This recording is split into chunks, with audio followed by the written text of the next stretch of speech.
Aku merasa irisan yang kayak aku tadi yang sangat obsesif dengan passionku di film. Di satu yang sama aku melihat satu bentuk perusahaan yang kayak kok kamu selalu ingin lebih. Dari situlah pertanyaan, sebetulnya perut manusia itu bisa menampung seluas apa sih kok kita tuh selalu lapar dan rakus. Di hidup nih kita bersinggungan dengan banyak orang, mengejar mimpi, pengen lebih tuh bisa ya, tapi jangan melukai orang. Harapanku itu agar film itu bisa menjadi tempat buat orang berhenti sejenak, bernafas dan berpikir buat apakah selama ini yang kita lakukan itu disertai dengan kesadaran, atau jangan-jangan kita melakukan semua ini tuh gara-gara algoritma kebiasaan masyarakat.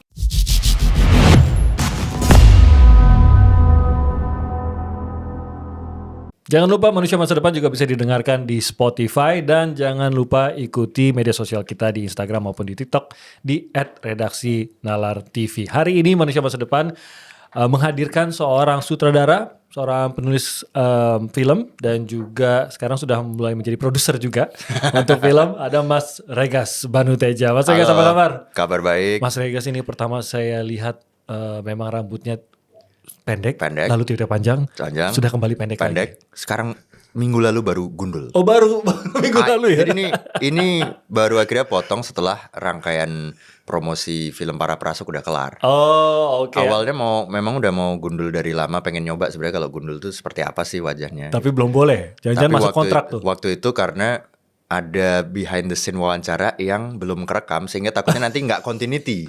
Kok tiba-tiba botak kok dulu ya di shot ini ada, shot berikutnya botak. Ini gitu. orangnya beda kali gitu.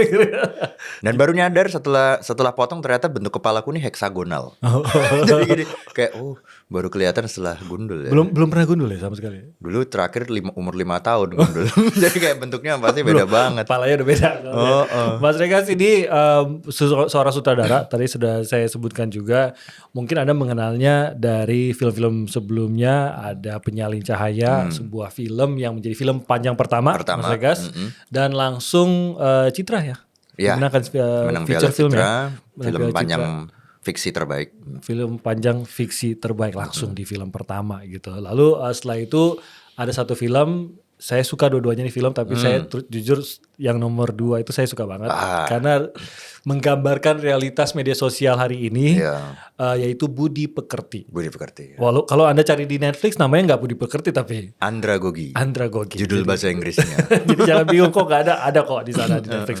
Film pertama memang nggak masuk bioskop ya Mas ya? Karena waktu itu COVID dan bioskop kapasitasnya masih 50% seatnya. Sehingga waktu itu kayak agak berat nih kalau buat kemudian dipaksakan di bioskop. Ya udah akhirnya Netflix aja. Dan tapi jam tayangnya udah berapa ratus jam ya itu ya, ribu ya? Ribu jam kayaknya. Kita sih dapat reportnya 3 minggu penayangan pertama tuh dia top nomor 1 ya, bahkan di Southeast Asia juga. Tapi kan kalau data kayak udah berapa jam ditayangkan kan kita nggak bisa minta dari sana gitu. Tapi ada di Google ada, tapi nggak tahu ya itu data dari mana nggak tahu ya. Jadi yang saya mau bilang adalah dari awal Mas Regas ini menurut saya memenangkan Piala Citra di film pertama itu pasti bahagia sih. Tapi beban kali ya. Nextnya gimana gitu, film pertama udah menang Piala Citra, kalau yang kedua nggak menang malu nih gitu nggak? Waktu itu lebih kepada jadi bukan beban, tapi lebih kayak film kedua kayaknya kita bikin yang secara produksi lebih naik kali ya skalanya gitu. Karena di film pertama itu banyak keterbatasan. Kayak syuting COVID, jadi syutingnya di areal Kompas saja waktu itu. Oh iya saya ingat. Jadi semua dimanfaatkan. Ini BBJ nih. Bentara Budaya nih gitu. Gedung Palmerah Barat, Gedung Palmerah Selatan dipakai semua kan. Sehingga sebetulnya pada saat itu kayak masih banyak yang ditahan secara kreatif. Nanti film kedua lebih ini lagi kali ya, jor-joran lagi gitu. Ya ternyata tapi kondisi COVID-nya belum selesai amat gitu. Tapi ya secara kreatif bisa lebih berkembang. Tapi kalau beban sih rasanya karena FFI itu bagaimanapun ditentukan selera juri yang jumlahnya ada 8 orang gitu. Dan masing-masing 8 orang ini kan punya preferensi yang berbeda-beda. Jadi aku sebetulnya nggak terlalu menggantungkan diri kepada siapa yang menang ya. Aku lebih merasa kayak kalau setelahnya ada penonton yang datang terus bilang kalau aku tergerak atau aku thank you udah membuat film itu, bagiku lebih menyentuh, lebih bermakna. Sekarang yang baru rilis itu beberapa minggu lalu ya, namanya Para Prasuk. Para Prasuk. Ini bicara soal apa Mas kalau Para Prasuk ini? ada satu desa yang hobinya tuh bukan clubbing. Kalau di kota itu orang clubbing ya, tapi ini hobinya itu bikin pesta kerasukan. Oke. Ini di desa ya? Di desa ya. Kenapa? Nah, pesta kerasukan ini bukan kayak buat ritual yang yang kemudian menakutkan, tapi emang buat happy-happy. Oke. Dibikinnya siang-siang, terus mereka datang ke lapangan, ada musik, ada mantra, terus orang akan kerasukan roh. Terus kemudian mereka akan gerak kayak hewan gitu. Nah, tapi di alam fantasinya mereka kayak lagi party di taman bunga gitu. Oh, gila. Ini kalau dari premisnya sih menggambarkan visualnya rumit sih kayaknya. Rumit. Party di taman bunga, atau ada yang ngerasa kayak masuk ke alam yang seger banget, banyak shower gitu, atau alam yang sangat colorful gitu. Jadi mereka kan party selama 4 jam, habis itu sadar bangun kayak capek ngos-ngosan gitu kayak gitu. Nah, itu latarnya. Oke. Nah, tokoh utama kita namanya Bayu itu pengen jadi dukunnya. Jadi dukun yang masukin roh ini. Nah, dukun itu namanya perasuk. Kenapa dia mau jadi itu? Dia karena dia bisa bikin orang happy. Jadi dia alat musiknya itu namanya slompret. Nah, ketika dia mainin slompretnya itu, alat tiup itu, para orang yang mengikuti pesta akan kerasukan roh dan masuk ke alam yang happy banget. Nah, dia merasa mendapatkan rasa sayang dari orang-orang yang party itu karena dia menjadi orang yang merasuki gitu. Makanya dia kayak jadi pengen jadi seorang perasuk terbaik di desanya. Memenangkan kompetisi pemilihan perasuk. Nanti akan disukai orang. Jadi sebenarnya filmnya tentang kayak seleksi untuk menjadi perasuk terbaik di desa itu. Itu budaya beneran, lihat contohnya beneran ada atau memang diciptakan untuk film ini? Kalau yang di film fiksi, tapi kalau di Indonesia apakah ada pesta kerasukan? Ada banyak. Ada di Jawa Tengah, Jawa Barat, terus kemudian di Sulawesi, di Kalimantan tuh bentuknya beda-beda. Dan alat musiknya serta mantranya itu juga beda-beda gitu. Nah, tetapi semuanya ditujukan memang untuk pesta ya. Jadi bukan buat yang kayak mengerikan gitu. Nah, tapi di film ini kita coba bikin sesuatu yang tempatnya fiktif, sebuah desa namanya Desa Latas tuh, kalau di Google juga nggak ada gitu. Terus mantranya kita bikin baru, musiknya kita bikin baru, tariannya kita bikin baru gitu, supaya orang yang dari setiap daerah gitu merasa ada irisan gitu, ada merasa kayak kalau kita misalnya hanya satu yang pesta Barat tertentu, nanti kan berarti relatabilitasnya agak kurang untuk yang di daerah luar situ. Jadi kita bikin satu tempat fiktif. Jadi benar-benar harus bikin sendiri tuh ritual sendiri. Jadi gerakannya, mantranya, bahkan yang mantranya yang bikin itu Mbak Anggun C. Sasmi sendiri gitu. Wow. Jadi dia kayak improvisasi, dia masuk ke ruangan recording. Terus Mbak, kamu dengerin aja musiknya. Ini nggak ada lirik, nggak ada intonasi, full pakai instingmu aja. Hah? Ntar kalau salah gimana? Ya nggak bisa salah gitu ya. Kita nggak ada take tuh. Ini kita yang pakai hanya take pertama aja. Loh kenapa? Ya karena kita percaya take pertama ini yang paling organik. Serius? Iya. Ya udah, terus akhirnya dia dengerin musik di headphone. Terus dia mulai kayak jadi full insting dia. Dan itu take pertama itulah yang langsung kita pakai buat jadi mantra di seluruh film. Untungnya Anggun ya. Untungnya mah Anggun dengan percaya dengan insting seperti itu gitu. By the way tadi manggilnya 90s banget ya, Anggun C. Sasmi ya. Anggun aja kok. Kalau sekarang udah Anggun ya. Ketahuan jadi umurnya jadi. Dia juga minta kayak, "Gas, di kredit itu tulisannya Anggun aja" gitu. Ya udah, siap. Gak bisa Mbak, di kepala saya tetap Anggun C. Sasmi. Cipta Sasmi. Iya bener. Nah itu risetnya sempet tuh ke ritual-ritual itu? Aku datang ke salah satu pesta di Banyumas, namanya Janturan. Terus kemudian di situ ya memang aku merasakan ininya, euforianya banget, dimana semua orang tuh memang betul-betul ada penonton di sampingku yang awalnya cuma nonton, tiba-tiba terus masuk, terus kemudian menari ke tengah gitu. Dia jumpin aja gitu. Langsung jump in gitu. Ibaratnya kalau kita di klub gitu ya, orang udah joget di tengah, yang lagi duduk-duduk tuh perlahan join gitu. Jadi maksudnya ini budaya-budaya yang kita sering mendengar bahwa zaman dulu memang banyak nih budaya-budaya tradisional Indonesia seperti ini. Itu masih dan sampai sekarang masih ada, bertahan ya. Disertai dengan grup WhatsApp. Jadi grup WhatsApp ini isinya info kayak next acara Janturan di mana itu, atau next acara reak gitu. Dan posternya tuh kayak poster-poster kita ada invitation DJ di Zodiac gitu. Misalnya di klub Zodiac gitu. Jadi kayak Kalau di klub itu kan berarti ada kayak DJ, misalnya namanya DJ Sinta di klub ini jam sekian, musiknya apa Nah, gitu. kalau mereka? Kalau mereka nama dukunnya. Ya, namanya misalnya Pak Joko di lapangan Pacu Rendang tanggal sekian dengan spesialisasi roh apa gitu. Jadi ya, jadi kayak posternya ya poster Photoshop gitu. Itu ada foto si Pak Jokonya dipasang. Gede. Itu terus di belakangnya ada penari-penarinya gitu. Terus bener-bener kayak undangan pesta ya. undangan pesta dengan font yang warna-warni dan itu disebar via grup WhatsApp maupun grup Facebook. Rame Mas acaranya? Rame banget. Kayak berapa orang tuh yang rame bisa sampai kira-kira lah ya. Kira-kira mungkin 1.500 gitu ada. Jadi ngumpul ya maksudnya.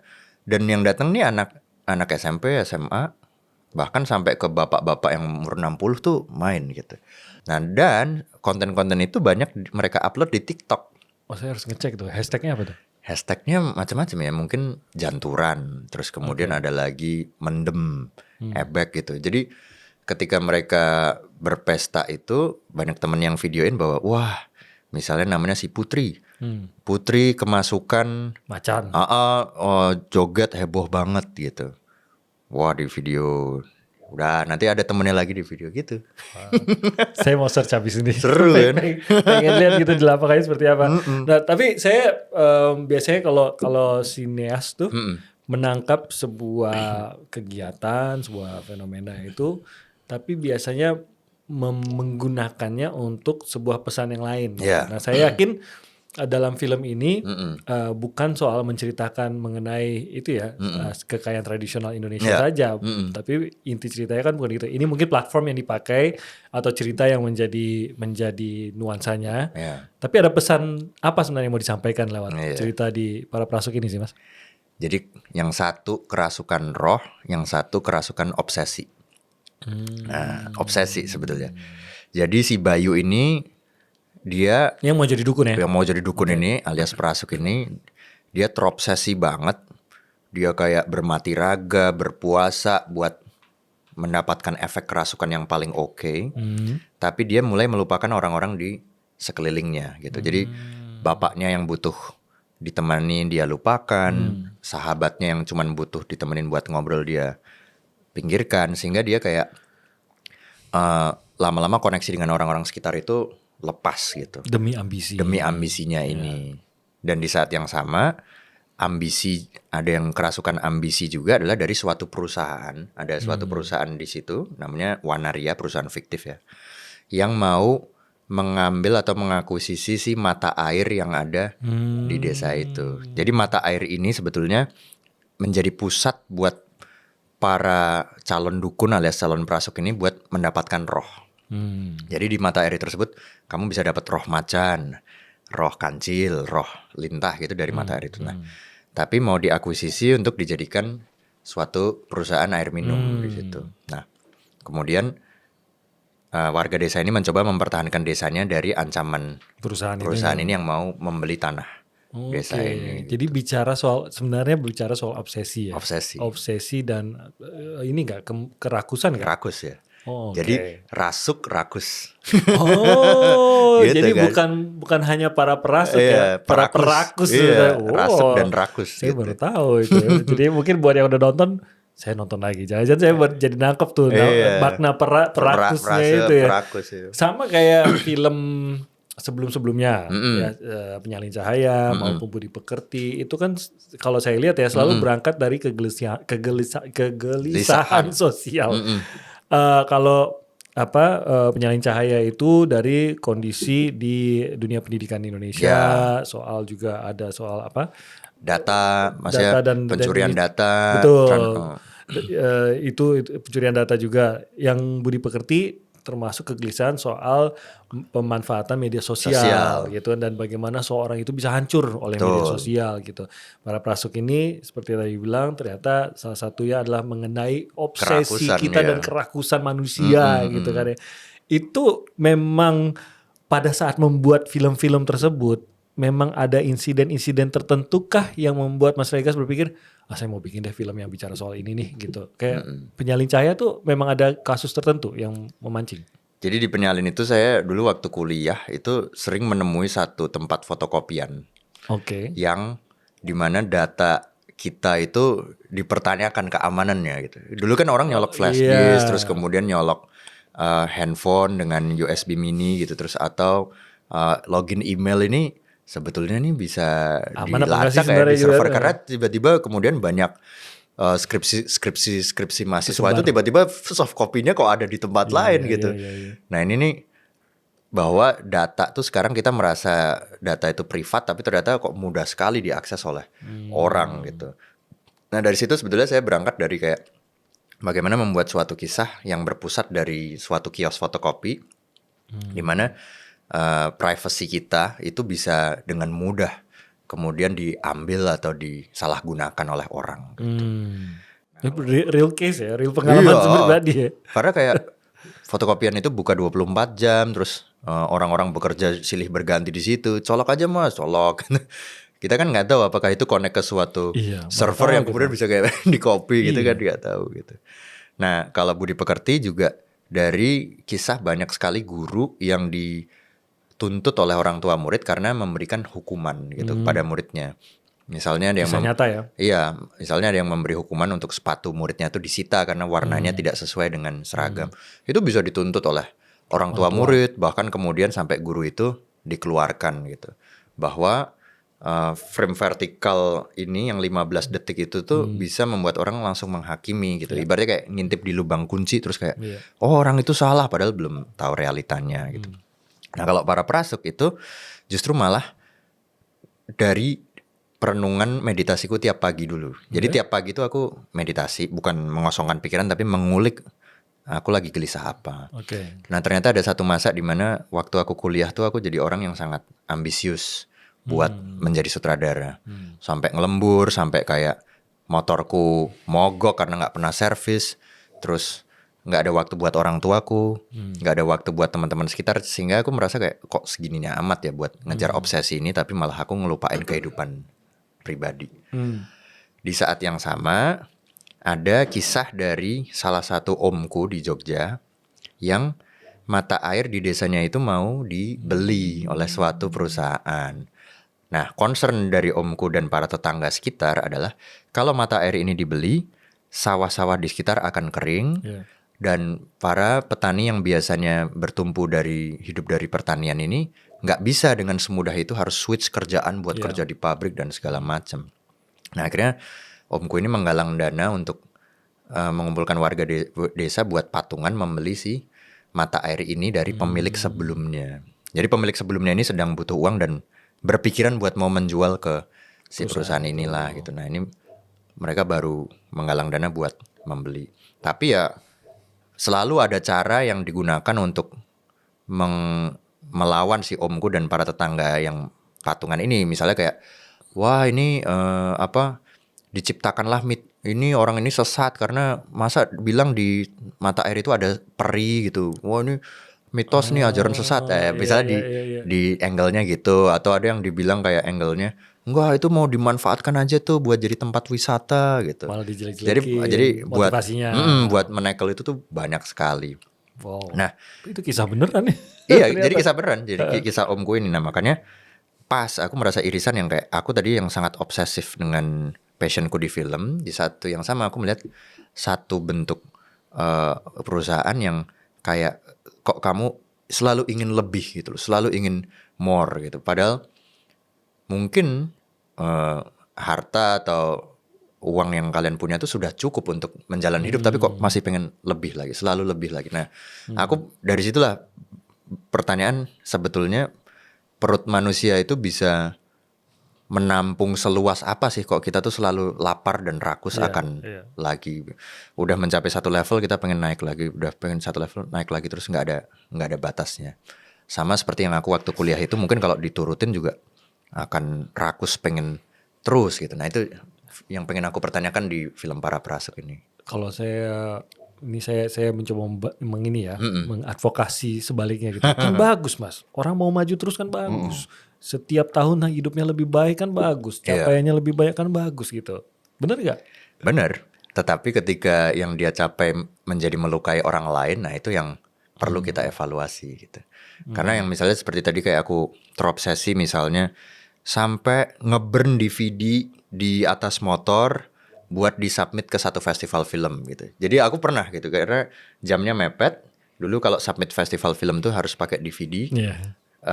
DVD-nya itu di-burn di laptop, aku pangku, temanku moncengin naik motor gitu. Untuk submit di Kuningan, di satu gedung di Kuningan. Terus setiap kali ada polisi tidur, burn-nya error gara-gara karena goyang kan, gitu. Nah, itu kan obsesi. Tapi kemudian saya menjadi menyadari waktu itu temanku yang moncengin aku tuh jadi ikut terluka gitu. Maksudnya dia yang awalnya sedang harus ngerjain tugas, aku paksa, terus kemudian ini terus suruh ngebut gitu tuh. Terus aku kan jadi mengevaluasi, bisa berimpact segininya. Sama seperti tadi yang perusahaan yang kemudian menjadi membuat orang-orang di tetangga-tetangga atau yang pekerjaannya sebelumnya tani itu menjadi nggak bisa coping dengan perubahan dan kemudian malah membuat kualitas hidupnya menjadi menurun. Berarti kan ada orang yang terlukai gitu. Nah, ini yang menurutku perlu dievaluasi bahwa di hidup ini kita bersinggungan dengan banyak orang, mengejar mimpi, pengen lebih tuh bisa ya, tapi jangan melukai orang. Aduh, itu boleh tolong disampaikan kepada bapak-bapak yang terhormat yang justru kemajuan hidupnya terjadi kalau ada yang menanggungnya gitu, dikorbankan gitu. Jadi ya setuju sih. Mungkin saat ini ya itu yang dibutuhkan ya. Bagaimana kita bisa bertumbuh tanpa harus mengorbankan orang lain gitu. Isu sosial itu kan bisa disuarakan dengan berbagai cara gitu ya.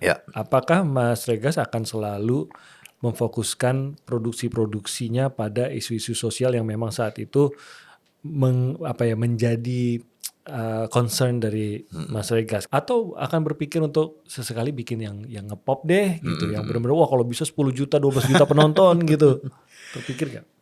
Terpikir bikin yang pop, tapi masalahnya aku tuh nggak begitu berbakat dalam membuat sesuatu yang nggak sesuai dengan kata hati gitu.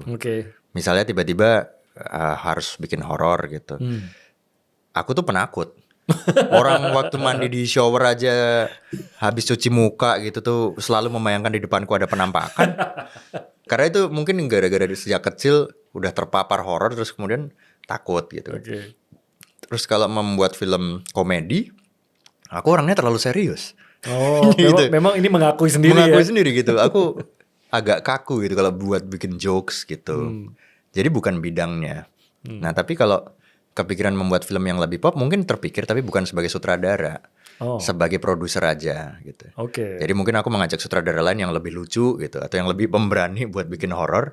Aku produce aja, terus kemudian mungkin hasil keuntungan dari film-film yang lebih komersial ini bisa dibuat mensubsidi film-film yang katakanlah belum terlalu cocok dengan selera penonton kebanyakan gitu.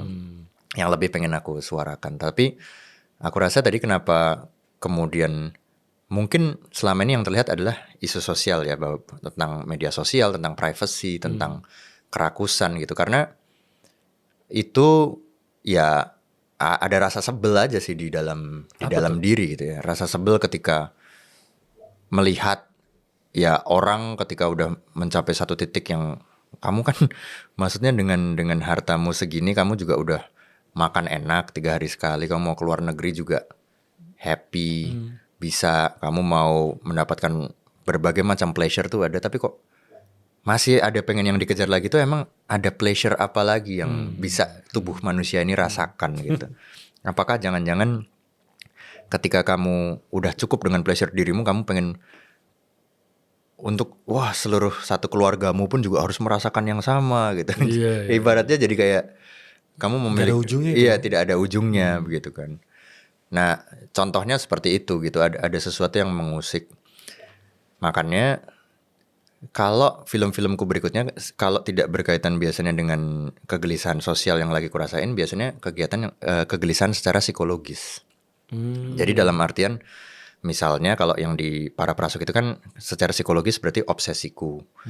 Tapi kalau di film pendekku misalnya yang ada di YouTube, judulnya Lemantun, itu lebih kepada bagaimana rasanya menjadi seorang anak tengah dari 5 bersaudara yang sudah usia 50 tahun tapi belum menikah, belum memiliki rumah sendiri, belum memiliki pekerjaan mapan, dan selalu direndahkan oleh saudara yang lain bahwa kalau kamu belum seperti kita, memiliki status, memiliki keluarga, memiliki harta seperti kita, kamu itu adalah orang yang gagal gitu. Sementara si anak tengah di film Lemantun ini merasa kayak, loh kenapa aku dianggap gagal, orang aku gak ngerepotin orang lain, aku hidup juga happy-happy aja. Kenapa menjadi seorang manusia tuh harus ada standar tertentu yang harus dicapai gitu. Nah ini kan sebenarnya lebih ke psikologis kan, bagaimana orang itu merasa dirinya cukup, merasa dirinya bukan orang yang gagal gitu tuh.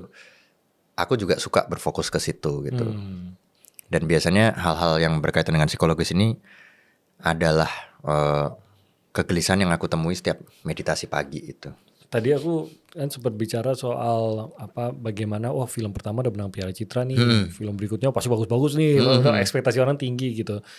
Mas Rega sendiri bagaimana tuh mengontrol diri menghadapi ekspektasi orang, penilaian orang, terutama sekarang era media sosial semua orang menilai semua orang gitu kan ya. Apa arti penilaian orang buat Mas Regas? Yang pertama mungkin yang aku pengen cerita bahwa aku pun juga manusia ya, gitu. Aku sama seperti teman-teman semua, aku pun juga sebagai manusia bertumbuh dan berkembang gitu. Barangkali film yang ku buat pada saat membuat film pendek Lemantun di tahun 2014 ya itu adalah diriku pada saat usia 21 tahun yang memandang dunia. Mungkin ada rasa iri hati, ada rasa kompetitif terhadap saudara, ada rasa pencarian gitu. Berbeda dengan diriku sekarang yang membuat Para Prasuk yang sedang di tahap obsesi gitu ya, membicarakan obsesi. Tapi 10 tahun kemudian itu bisa berubah lagi gitu dengan pengalaman yang ku dapatkan, dan aku rasa tidak bisa bahwa orang berekspektasi bahwa Regas itu ya harus selalu seperti film Budi Pekerti selamanya atau seperti Para Prasuk selamanya begitu.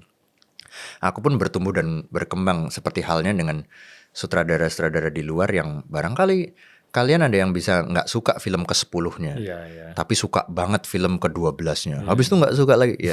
Ya menurutku itu sesuatu yang wajar ya. Dan aku menghadapi penilaian orang, aku merasa itu hak mereka. Itu sah karena mereka membeli tiket bioskop dan menonton. Ya kan kadang ganggu juga kalau gitu kan ganggu juga kayak udah ngata-ngatain segini doang nih. Ya elah gak sebagus yang sebelumnya kan ada aja gitu kan. Pasti ada. Itu ngeselin dong. Ya memang kalau perlu jujur diakui tetap ada rasa deg gitu kalau itu kayak gitu ya. Tapi kemudian berpikir ya mungkin sama halnya ketika seseorang datang ke restoran buat makan burger. Ada suatu burger viral di daerah Jakarta Selatan misalnya. Katanya enak. Nah lalu orang ini datang ke sana terus bilang, gak seenak itulah. And then ngomong ya itu kan berarti bukan sesuai selera mereka aja gitu. Tapi ada orang yang ngomong kayak enak banget, juicy, terus kejunya kerasa. Sesuai dengan seleranya gitu.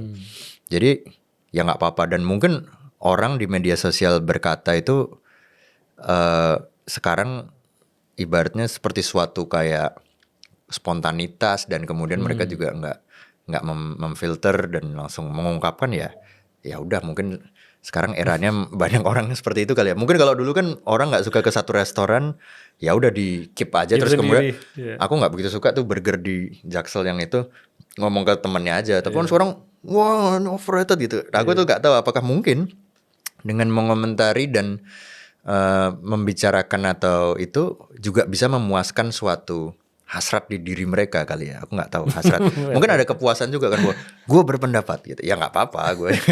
Tapi mungkin ketika di sosmed tuh kan mungkin ada kemudian eksistensi yang kemudian menjadi terpenuhi dari orang tersebut bahwa ini pendapat gue, dengarkanlah gitu. Ya nggak apa-apa sih gitu.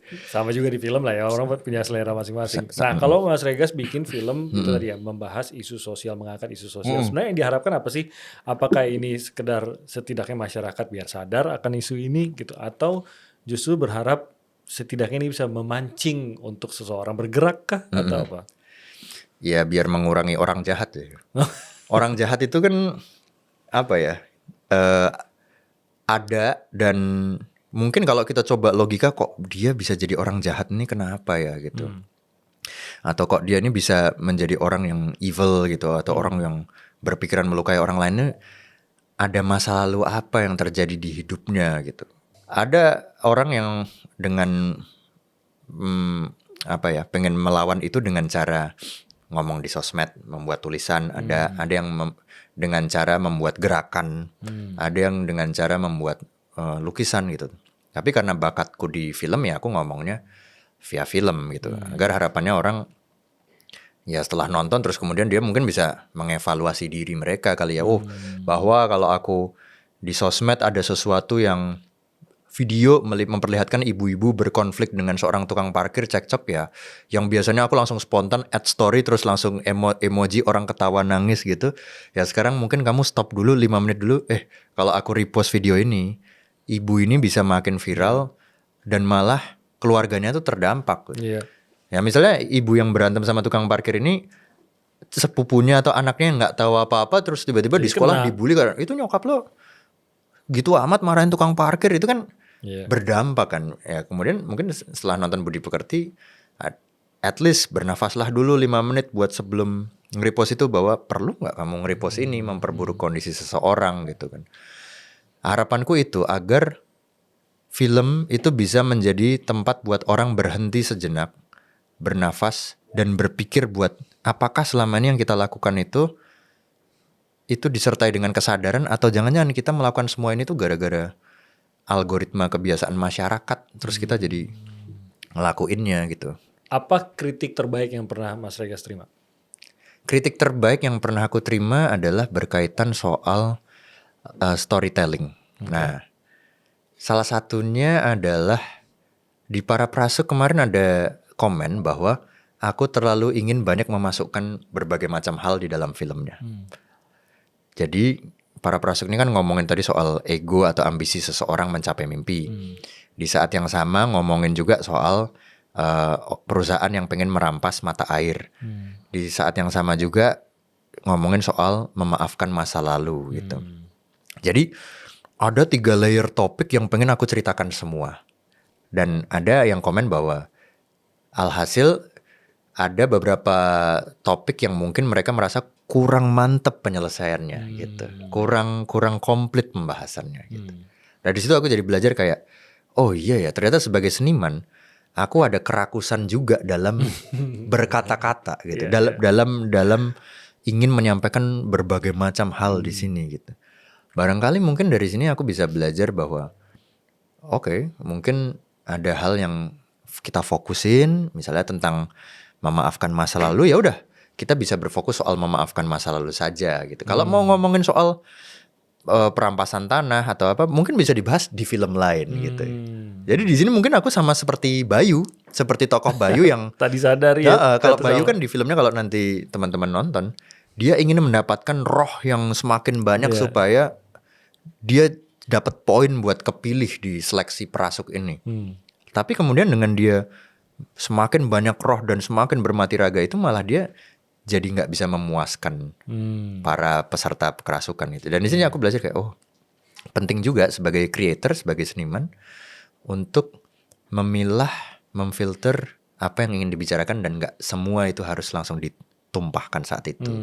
Kalau bicara soal kondisi sosial kan dekat banget sama kehidupan masyarakat. Bisa aja kesandung-sandung nih, bisa juga kan ternyata.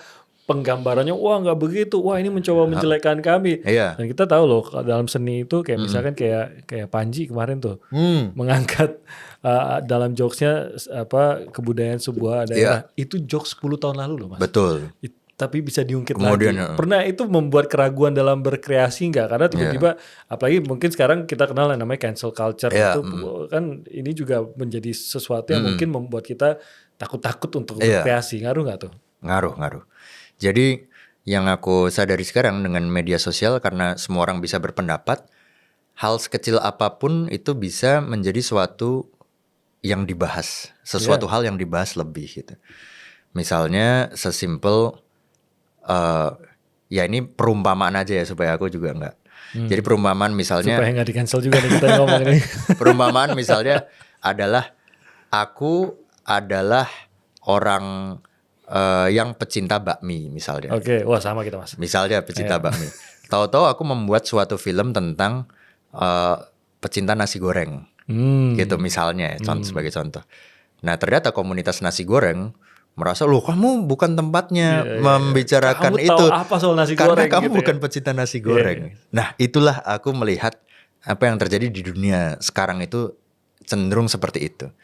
Jika kamu bukanlah representasi atau perwakilan dari suatu tema tersebut, lalu mencoba untuk membicarakan tema itu kemudian banyak komentar yang kamu bukan ahlinya atau kamu bukan orang yang bisa mewakili itu, kamu bukan. Nah, aku sekarang banyak melihat hal tersebut terjadi sehingga sekarang aku sempat berpikir bahwa barangkali berarti ya aku mencoba untuk membuat film yang paling dekat dengan diriku aja gitu. Sempat misalnya kalau misalnya mau membuat film tentang suatu kerajaan gitu ya, kisah sejarah yang berada di Eropa gitu misalnya. Misalnya punya angan-angan gitu. Pokoknya nggak relate sama sekali dengan dirinya gitu suatu ya. kerajaan di Eropa misalnya film Joan of Arc yang sebuah putri di Prancis. Tapi juga tiba-tiba mikir, wah nanti orang-orang mempertanyakan ini ngapain bukan orang Prancis, tidak ada kedekatan dari orang Prancis membuat film soal Joan of Arc, spiritnya pasti beda lah gitu. Itu insecurity itu tetap pasti ada. Apalagi di era yang kemudian orang bisa bebas berbicara. Oh, jadi mempertahankan film bertema dan bercerita masih dekat dengan Mas Regas itu bukan cuma sekedar memang inspirasinya dari situ, tapi itu membuat Mas merasa aman juga dalam berkreasi. Bener, gitu ya? ada sesuatu yang setidaknya aku bisa jawab lah, aku bisa share, aku bisa pertanggungjawabkan gitu. Dan makanya mungkin kalau misalnya kita berpikiran lebih takut lagi atau dikerucutkan lagi, berarti aku hanya bisa membuat film soal laki-laki berusia 32 tahun tinggal di Jakarta yang kehidupannya seorang seniman gitu. Kalau overthinking berarti kamu seumur hidup hanya bisa membuat film tentang itu. Seorang laki-laki ini bekerja sebagai sutradara. Nah, nanti kalau aku membuat film soal arsitek, nanti orang bilang, "Loh, kamu kan bukan arsitek." Ya itu overthinking yang berlebihan sih menurutku. Tapi sekarang setidaknya aku memulai dengan sesuatu yang aku bisa pertanggungjawabkan, aku dekat, aku paham gitu. Oke. Mas, ini masih masa depan kita sering berbicara tentang apa yang kita perlu siapkan untuk ke depan. Ini kan Mas Regas kalau dilihat dari film-filmnya termasuk yang sering memikirkan kondisi sosial masyarakat gitu. Bukan hanya sekedar mencari cerita, tapi memang ada kegelisahan tersendiri yang terjadi gitu. Nah, kalau kita bicara soal manusia Indonesia pada saat ini dan menuju ke masa depan yang pasti tantangannya ini akan lebih berat gitu. Ada nggak kegelisahan yang Mas miliki saat ini? Iya. Kegelisahan yang aku miliki sekarang itu mungkin adalah bagaimana orang sekarang banyak memberikan energi yang besar pada kebencian yang sifatnya tuh destruktif gitu.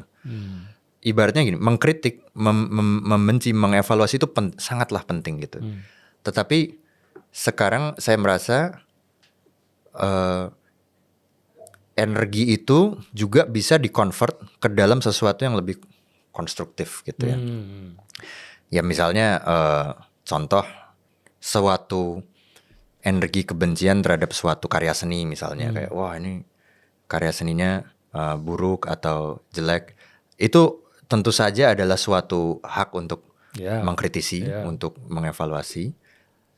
Tetapi kalau misalnya seseorang tersebut punya energi buat mengkritisi dan membenci tersebut, harusnya mungkin dia juga punya energi untuk membuat juga gitu. Jadi ibaratnya kalau sudah mengevaluasi tapi kemudian energi buat membuatnya ini alangkah baiknya jika energi itu juga dimiliki ya gitu. Sekarang malah dikonsentrasikan untuk membenci dan menjelek-jelekan gitu energi itu ya. Jadi sebenarnya Mas melihat energi manusia di Indonesia ini sebenarnya lagi kuat sebenarnya. Lagi kuat. Mungkin dengan bonus demografi atau whatever teknisnya gitu ya. Tapi arahnya salah nih gitu ya. Ya, aku paham bahwa kemarahan atau kemudian kekesalan itu pasti timbul dari kondisi yang kita alami sekarang itu sesuatu yang sangat manusiawi dan wajar gitu ya. Tapi mungkin aku juga pengen kita bareng-bareng buat kayak mencari dengan yang kita mampu apa yang bisa kita perbaiki gitu. Kita pastinya paham juga bahwa tidak semudah itu ngomong bahwa meng-create itu kan juga butuh modal, butuh kayak energi, bagaimana kita bisa meng-create kalau sehari-hari aja kita dihimpit oleh ekonomi ekonomi, kita, ya. oleh tekanan, oleh itu gimana kita meng-create? Ya makanya aku kemudian yang bisa aku lakukan adalah mengkritisi gitu, mengevaluasi. Iya aku paham gitu. Tapi barangkali jika kita berpikir ekstra, kita bisa menemukan celah yang mana dengan kapasitas dan kapabilitas kita bisa menemukan buat yang lebih konstruktif gitu. Ya, apa gitu. Justru kita harus ini nggak Mas? Orang Indonesia ini ya harus lebih ambisius lagi nggak sebenarnya? Ambisius setidaknya untuk berkembang, untuk bertumbuh lah gitu. Ini menarik ya pembelajaran soal ambisius ini karena aku pernah melihat suatu negara yang memiliki ambisi yang sangat besar yaitu Korea gitu ya. Apalagi dengan industri kreatifnya gitu, bahwa spirit mereka adalah kita harus bisa melebihi industri kreatif Jepang gitu. Kita harus bisa. Tapi kemudian impact ambisi yang didapatkan ini banyak sekali hal-hal yang terkorban seperti kemudian kesehatan mental gitu ya. Di Korea bahwa banyak sekali yang pekerja kreatif kesehatan mentalnya terkena maupun angka kelahiran yang kemudian sangat menurun gitu akan ambisi ini gitu. Jadi saya pun di sini juga mempertanyakan apakah ambisi ini sesuatu yang sehat buat kehidupan manusia atau ambisi yang berlebihan ya gitu. Jadi kalau tadi pertanyaan Mas soal apakah kita perlu ambisi, barangkali yang lebih dibutuhkan adalah diskusi kali ya. Ruang diskusi itu, ruang diskusi untuk menemukan apa yang sebenarnya paling cocok dengan kondisi kita dan akar kita gitu. Kalau misalnya dengan ambisi hard work terus kerja keras ngelembur malah membuat kita secara kesehatan mental nggak baik, berarti itu tidak cocok dengan kepribadian kita kan. Tapi kalau dengan adanya diskusi, ada ruang terbuka, saling pikiran yang terbuka dan kemudian saling menerima masukan gitu, barangkali kita bisa menemukan oke, buat kemanusiaan atau bangsa kita berkembang, mungkin metode atau cara yang paling tepat dengan ciri kita adalah ini gitu misalnya. Nah, itulah yang saya rasa sekarang ruang-ruang diskusi untuk membuka pikiran itu menjadi sangat berkurang. Karena dengan energi kebencian yang tadi saya bilang itu, manusia sekarang sangat mudah memberi label, kalau kamu tidak hitam ya kamu putih gitu. Aku nggak mau sedikit pun membuka pikiranku kepada kamu bukanlah tempat atau bukanlah circleku gitu. Kita jadi takut gerak kan, jadi takutnya jatuh ke lubang ini, jatuh ke dari yang hitam dan lain-lain gitu ya. Nah, jadi ada hitam putih itulah. Nah, sementara kalau diskusi yang aku coba usulkan tadi adalah bukan kapalku melawan kapalmu, tapi bagaimana kalau kita turun dari kapal membuat kapal baru yang sama-sama kita nyaman untuk kita pakai buat berlayar bareng gitu. Nah, setidaknya keterbukaan pikiran itulah yang aku rasa perlu untuk dicicil, untuk melunturkan ego kita dulu, untuk merontokkan benteng-benteng kita dulu, untuk kayak ya udah let's go kita bikin bareng-bareng.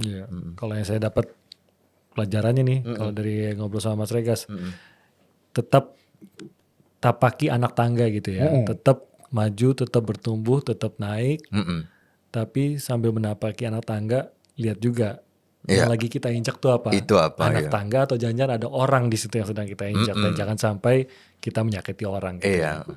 Itu yang saya dapat dari Mas Regas. Jadi yang dilihat bukan atas tapi tanah gitu.